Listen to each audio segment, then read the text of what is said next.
We grew up on the stories of the Skullcut Man, and in a way it transformed all of us in our small town. Like how a family will pass on a certain feature, a beakish nose or a brightly colored eye.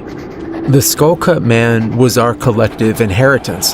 It lingered in our biology, like some sort of malignant DNA, defining who we were as a people and who we were to become. Stories can do that. The most haunting tale of the Skullcut Man, and the one closest to me, involved my dad's sisters, Aunt Paula and Aunt Cece, the latter who I would never meet. They were on their way home from school one chilly winter afternoon.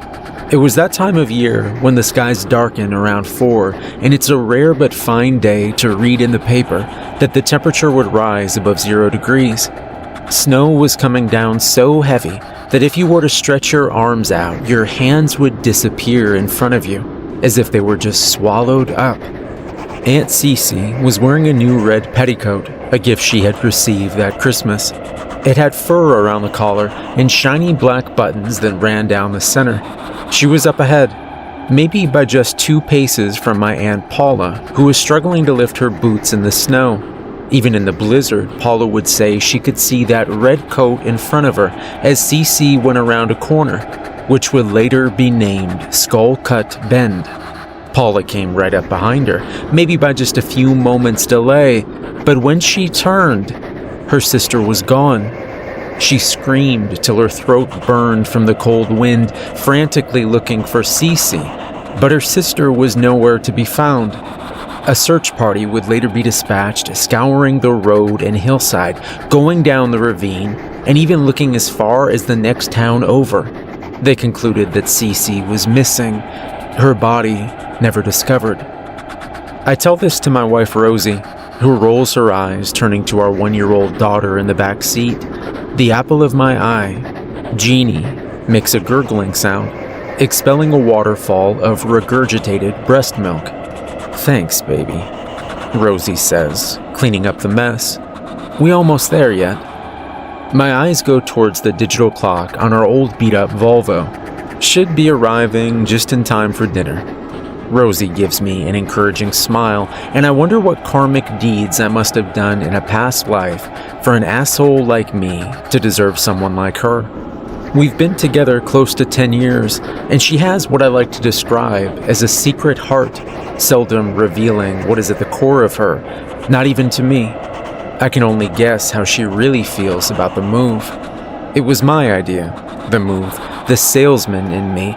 I presented it like a gift, with a big gold bow on top, telling Rosie I wanted to go back to my home in Belford, Vermont.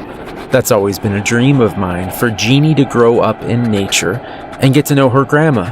Besides, Mom was getting on in years with my dad gone, and managing the estate on her own was starting to take its toll. It would be a service to help her, a true act of charity. What I didn't share with Rosie is that we didn't have a choice. I'd gotten fired from my last job at the Mercedes dealership, and our extravagant Boston rent was eating away at our pathetic savings.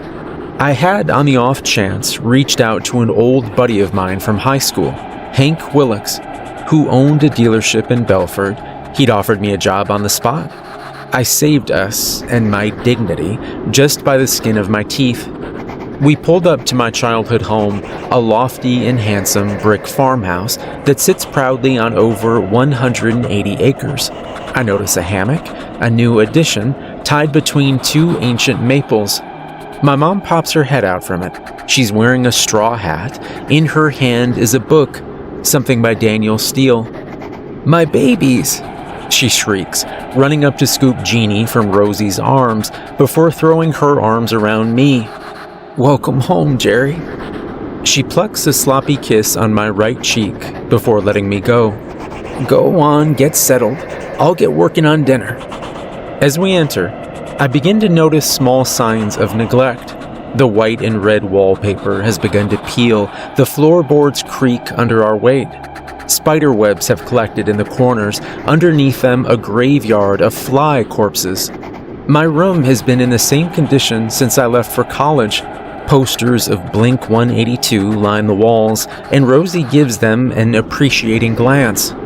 Travis was always my favorite, she says, putting down the diaper bag and cleaning up Jeannie on my old green flannel sheets. Mom has made mashed potatoes and roast chicken for dinner. We sit down, and I eat ravenously. Rosie laughs when I finally come up for air. Sorry, I burp, looking to my mom. She's lost a considerable amount of weight since we've last seen her, and her features are now far too large for her tiny face. She's all lips and buggy eyes. How's Lindsay doing? I said, asking about my older sister. Oh, exciting news. Tanner's pregnant. Her tone is biting. Babies having babies, just like their mother. Tanner's your niece, right? Isn't she just like what, 17? Rosie asked. 16, I correct her. I haven't spoken to Tanner or Lindsay in forever. Last I heard, they were moving from LA to Seattle. Well, that's your sister for you, Mom said, giving a rigid smile. A change of topic. I was thinking about it, and since you guys are going to be here, what would you think about cleaning out Grandpa's old cabin? It will take some elbow grease, but it will give you guys some more room. It's not a bad idea, I said, mulling it over. Grandpa had built the cabin about a half-mile from the main house towards the woods. I'd only been there a few times, but I remembered it having a small kitchenette and 2 bedrooms. Well, it's something to think about, Mom says, draining her glass. We continued eating, and I downed several beers while Rosie left to put the baby down. When she returned, she had with her a large glass of wine. She looked worn down, deep purple circles adorned under her eyes, like slabs of raw meat. So, Jerry was regaling me with tales of the Skullcut Man on the drive up, Rosie said, turning towards my mom. There was a visible change in my mom's demeanor as her lips pulled inwards and her jaw clenched. You told her about Caleb Moore, did you?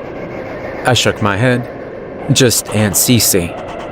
Oh, who's Caleb Moore? Rosie said, her cheeks reddening like 2 blossoming roses. Mom let out a weary sigh. I used to have a good friend from school, Sylvia Moore. She actually stayed with your father and I for a bit, out in Grandpa's cabin, when her marriage began to sour. This was years ago, before Lindsay and Jerry were born. Anyway, Sylvia had the sweetest little boy, a real cherub, named Caleb. He couldn't have been any more than 4 years old when he and his babysitter, Mildred Sweets, went hiking one day. Someone would later say they saw them walking out towards Skullcut Bend. I'll never forget that call. I was making dinner for your father, and the phone started ringing. It was Sylvia, totally hysterical. Mildred and Caleb never came home. Mildred was an experienced hiker. She used to lead excursions with tourists in the summer, so she knew her way around the area. For a while, they thought maybe she kidnapped Caleb. But then they found that poor girl's body down in the ravine. My brother used to work as a volunteer firefighter and told me that every bone in her body was broken and contorted. She had deep lesions along her forehead, penetrating her skull. Thus the name Skullcut Man was born, I said, sipping my beer. Did they ever find the kid, Caleb? Rosie asked, hanging on to my mom's every word. Mom shook her head. They never found him. Gone without a trace. Poor Sylvia took her life not long afterwards. The town wasn't sure what to make of it. To this day, I won't go out towards Skullcut Bend, even though it's the easiest route to walk to town. They say that sometimes, if you go to Skullcut Bend, you can see the Skullcut Man lurking by the side of the road, I said, locking eyes with Rosie. He'll just sit there, just waiting and looking for just one more skull to crack. I bring up my hands, pausing before lunging towards her. Rosie lets out a small gasp, spilling her wine onto the table. "Cheese and crackers, Jerry," she said, bringing her hand to her heart. In bed that night, Rosie turned towards me. "You don't actually believe that stuff about the skull cut man, do you?" I shake my head. "Nah, it's just some silly shit they tell kids around here to scare them into not wandering off. My dad believed it though. After what happened to his sister, I don't blame him. He wouldn't ever let us go out by Skullcut Bend. Told us if he ever caught us there, he would whoop us so bad we wouldn't be able to sit for a week." "What's out there?" "At the bend." "It's just a bend in a trail near some rocks. Nothing more." "So what do you think happened to your aunt and that kid and his babysitter?" Rosie says, looking at me with her deep brown eyes. "I don't know. It was probably some sick son of a bitch that saw an opportunity and took it." There's still some apprehension etched on Rosie's face, but she seems to accept my explanation and gives a nod. "You better get some sleep. Big day tomorrow with a new job." I wake up the next morning to the smell of bacon wafting throughout the house. I shower and put on one of my best suits. I bought it when I could afford tailored clothes and fits like a second skin. When I come downstairs, Mom has set the table with what she likes to call a farmer's breakfast. Bacon, pancakes, toast, eggs, and strong black coffee. She's there with Jeannie and Rosie already. "Wow, very dapper," Mom said, grinning. "Come on, better eat up." I went to the dealership afterwards, full from the gut-busting breakfast, and found Hank waiting for me. Though Hank has added a good 40 pounds onto his once trim frame, he's still handsome as ever, his golden hair swept up in a part on the side of his head. "Good to see you, Jerry. Good to see you." He shakes my hand rigorously. Hank shows me around his dealership, walking me through the procedures and paperwork. It's similar to that of my last dealership. I catch on quickly. I'm shown to my office, which Hank considers prime location, facing outwards to the showroom floor behind a clear glass door. "I'm expecting big things from you, Jerry," Hank said as he sat down on the corner of my desk. "Closers get the big bucks here." Someone walks by, diverting his attention, a gangly fellow with an ill-fitting shirt, slightly hunched over. "You remember that creep from school?" Hank said in a whisper. "Jamie Colcutt." I let out a low whistle. "Yeah, the years have not been kind, huh? Does he work here?" Jamie had been in the same grade as Hank and I, but was always a loner in our school, keeping to himself.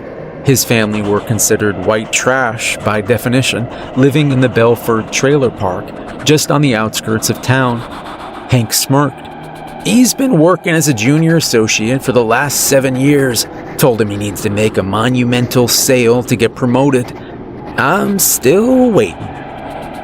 It was an uneventful first day. A few people trickled in and out.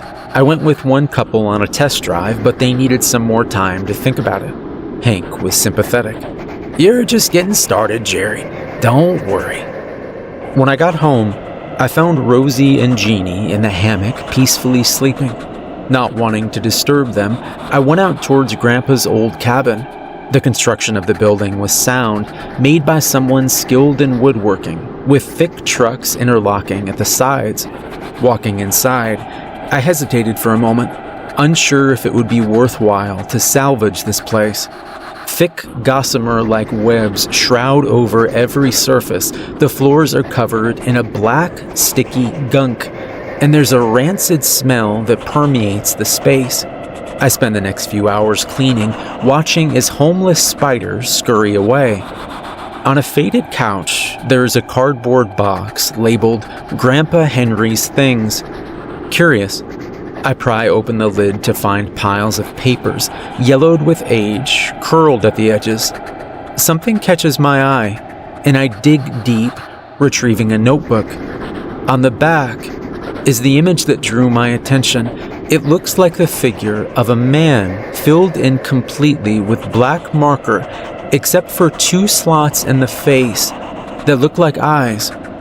The arms hang down past the legs, its fingers stretching downwards, serrated like jagged knives. Looking at it makes me shudder. I opened the book and began reading. The first entry marked as July 8th, 1931. I am a sly thing. Jeremiah, whose parcel lies next to mine, brought up selling his land to Marcy Colebrook, who passed this information promptly on to me. I go over to Jeremiah's the next day, knocking twice on the door. He answers, and what do I say? Jeremiah, how glad I am that I found you. We were getting our land inspected and found that our property lies on the fault lines. I go on, putting on quite a performance if I do say so myself. Woe is me. The land is spoiled. We'll go next to nothing. But I'm going to try to sell it quickly and as cheaply as I can. Well, what does that greaseball do? He lists his property for $2,000 less than half of what it's worth the next day. And what do? I get my brother-in-law, Lucas, to buy it up, and then I buy it from him. That stupid scallywag Jeremiah. Jerry, you in there? Rosie's voice comes from the door. Dinner's ready. Your mom told me to get you. Be right there, I yell out. I take one last look at the strange creature on the back and slip Grandpa Henry's diary back into the box. As I walk out of Grandpa's cabin, I feel a warm breeze brush against my face. I take a look around, thinking it might be Rosie, but I'm on my own, and the hair on my neck stands up as goosebumps run down my arms. I'm walking towards the main house. When I turn around, there on the side of the cabin, in the shadows, is something moving. The black moves outwards, expanding like fingers. I rub my eyes, looking again. The shadows look normal now. I must have just been imagining it, I tell myself, quickening my pace. In bed that night, with Rosie and Jeannie sleeping beside me, I find my brain awake, unrelenting to sleep. There's a storm coming in, some type of hurricane that has hit the coast, with North Carolina and Florida getting the brunt of it. Still, even in Vermont, the ramifications can be felt. I can hear the wind hollowing, the raindrops splattering against the house. I slide out of bed and head to the bathroom. As I walk back to bed, I stop to look out the window. The trees are swaying back and forth in the violent wind, and I'm positive that tomorrow morning we'll find at least a few branches on the ground, if not a whole tree. My eyes go to the hammock between the mighty trees and notice that it remains still and unmoving. I hold my breath as I examine the outline. There's weight in it. Somebody's there. 4 long and inhuman black fingers appear one after the other, unfurling one at a time, dangling over the side.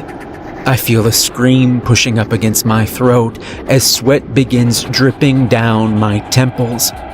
Then, the power goes out, and I am left in blackness. The backup generator kicked on, and as light flooded the house, I was left standing, paralyzed, looking out the window. The hammock was now whipping about in the wind, whatever I had seen inside it. Now gone, I let out a trembling exhale before going back to bed. The next week passed by without incident. Work was becoming increasingly stressful. I still had yet to make a sale at the dealership and could tell Hank's patience was starting to wear thin. I relished my time with Jeannie and Rosie, who seemed both to tolerate their new lives in Belford. One morning, Rosie asked if she could take the car for the day to bring Jeannie to the beach, and I reluctantly agreed. She could give me a ride into work, but I'd have to walk home, a trek that would take around 30 minutes.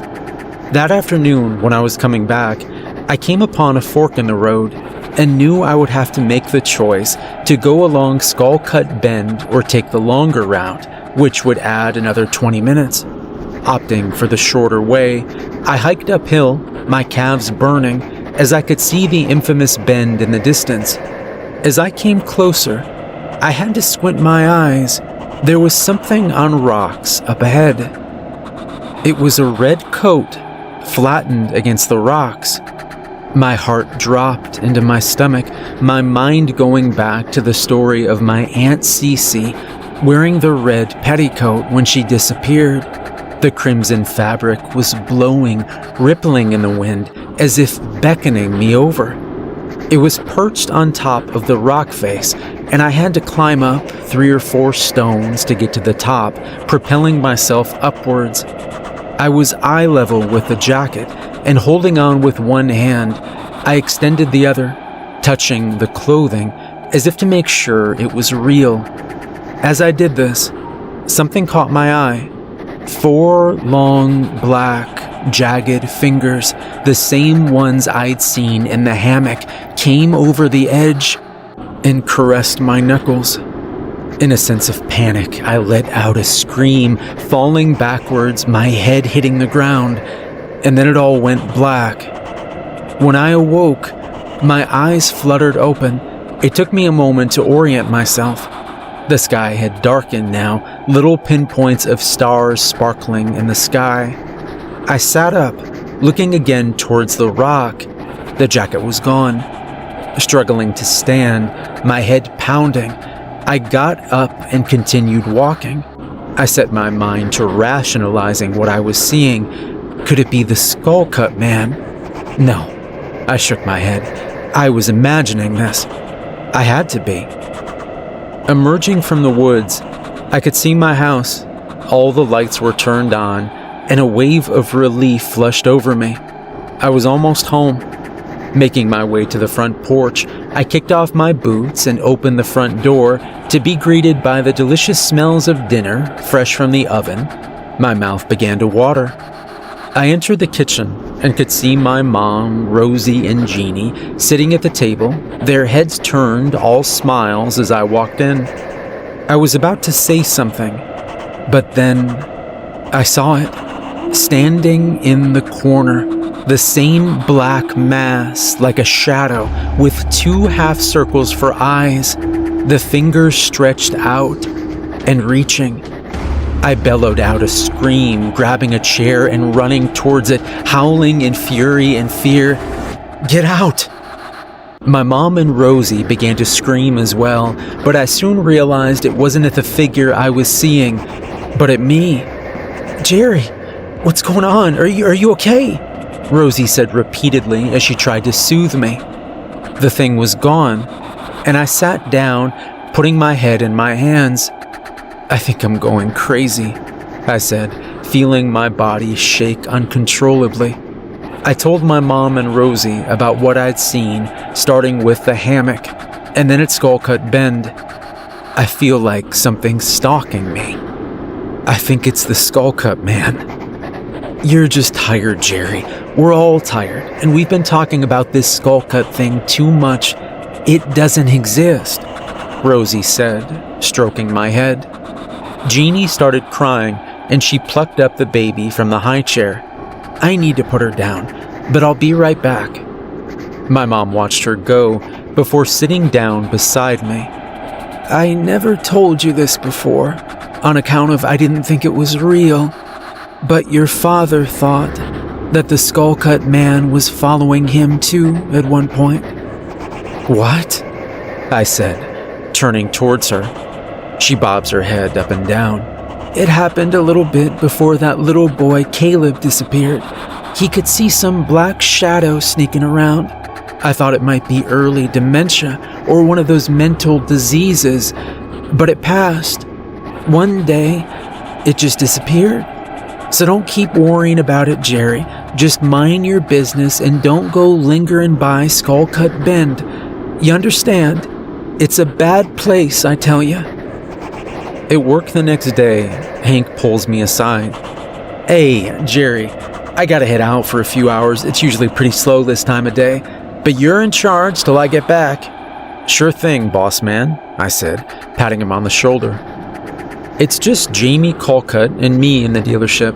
He hasn't said much to me since I started, besides the usual small talk. He's been placed firmly at the bottom of the hierarchy here by Hank, who takes every opportunity he can to further demoralize.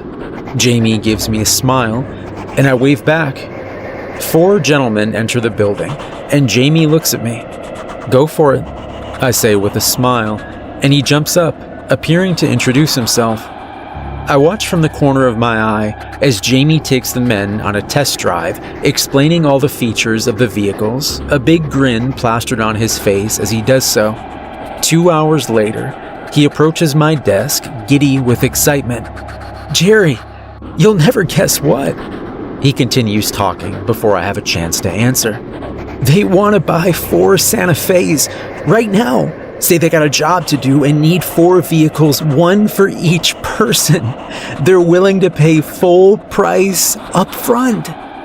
I feel a creeping sensation of envy fill the pit of my stomach. "Well, that's great, Jamie. Really great. Good job." "Hank is gonna have to promote me now," Jamie says, his eyes lighting up. "I can't approve the sale, as I'm just a junior associate. Would you be able to put it through for me?" I hesitate for a moment, regaining my composure. "Sure, Jamie.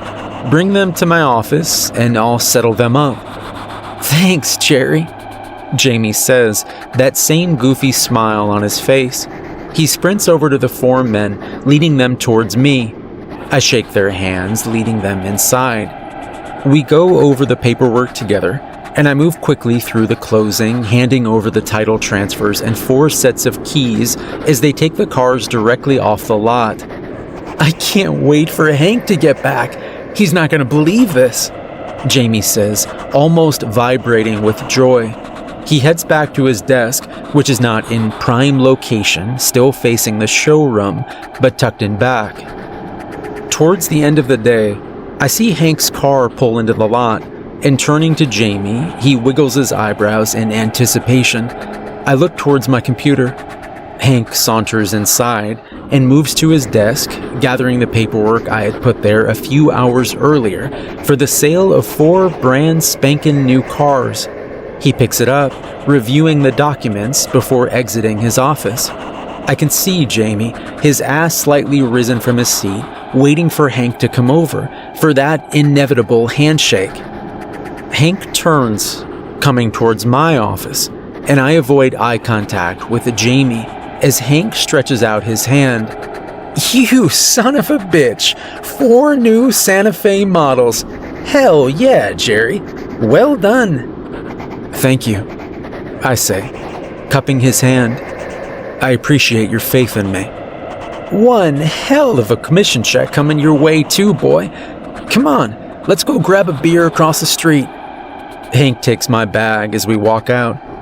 "Beer is for closers," he yells towards Jamie. I glance at Jamie before we leave. He looks like a kicked puppy. I put his sale in my name. There's no way to dispute it. It's ironclad. I try to justify it to myself as Hank buys me round after round. I have a family to take care of. I have a wife and a kid. More on the line, more to prove. I need it more. I deserve it more. 3 beers deep as I drive home. I almost believe it myself. I wake up the next day to a splitting headache and find a note from Rosie on the counter that she's gone for a walk with Jeannie. I don't have to go to work and make my way back to Grandpa's cabin. I spend the better part of the morning scrubbing the floors and cleaning out the closets, which are full of moldy clothes. I take a break sitting on the couch and once again find myself looking at the box of Grandpa Henry's things. It then hits me. The image I saw on the diary, could it be the same apparition I've been seeing? I dig out the notebook, rummaging through the entries, mostly ramblings from Grandpa Henry about this neighbor or that person in town. He writes about Jeremiah, his old neighbor, heckling him for tricking him about the land. Then I read something that makes my blood run cold. I feel something following me, some shadow, that I find in strange places. I wake up with it sitting at the foot of my bed or following me around the farm. It moves quickly, so much so that when I try to draw its image, it vanishes. I have done my best on the back of this book. I turn it over, again looking at the drawing, and gulp. I read on. Today I was walking towards town, and coming towards me in the bend, I could see Jeremiah Colcutt. I knew he was still cross about his land, but he called me over. Jeremiah looks at me and says what I did is wrong, that I must do right by him. I laugh in his face, but he continues looking firmly at me. Until you do right by me, I curse your blood, and for every generation you will feel my wrath. I will steal your greatest joy till there is none of your line left. You will feel the curse of the name Jeremiah Colcutt. The Colcutt man curses you. As I read this, I feel nauseous and have to sit down. The Colcutt man. The Skullcut man. That's where it came from. I whisper out loud, and the door to Grandpa's cabin slams shut, jolting me upright. As night settles in, and there's no trace of Rosie or Jeannie, a pit forms in my stomach. I can hear my mom calling the police, but I know that there is no hope. I go outside, pressing forward towards Skullcut Bend, my world in tatters. I feel like I can hardly breathe. When I get to the rocks, I slide down to the base. Take me, I plead. Please take me, but not them. I feel tears sliding down my face as I say the words, and I silently begin to cry. I can feel hot air against my neck, and my body tenses up, knowing that the Skullcut man is near. Then I hear it. It's just a few words. I already stole your father's joy. Your generation. Then it's gone. Jeannie was never found, but Rosie's corpse was found a week later in the ravine, just as Mildred Sweet's was. I had to identify the body at the morgue. She was almost unrecognizable. My beloved Rosie. Her hands and body were bent and broken. Scars ran alongside her head, into her skull. Mom tells me I broke down, hysterical, when they showed her to me. I don't remember. Sometimes I think about what if I hadn't screwed over Jamie Colcutt that day? Would the curse have been lifted? Could I have saved my baby? It's too painful to even consider.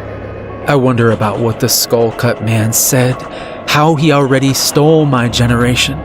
Could he mean Caleb Moore? Is it possible my dad conceived a son with my mother's friend Sylvia? And if so, was that how Lindsay and I escaped the Skullcut man's vengeance? Of none of this, I can be sure. I've come to believe that the Skullcut man will continue to haunt our family. It took Grandpa's daughter, Cece, and my daughter, my dear Jeannie. It's part of us now, our fates intertwined. Until we do right by the Colcutt clan, it will forever be our shadow. That's why I'm reaching out to you now, Tanner. I've written everything down that I can remember, everything that was told to me. Mom has told me, you're with a child. A new generation for the Skullcut man to steal. On the way to dropping off the letter, I passed by a schoolyard, a place where I might have sent my Jeannie. There are kids playing in the background, and I could hear them singing.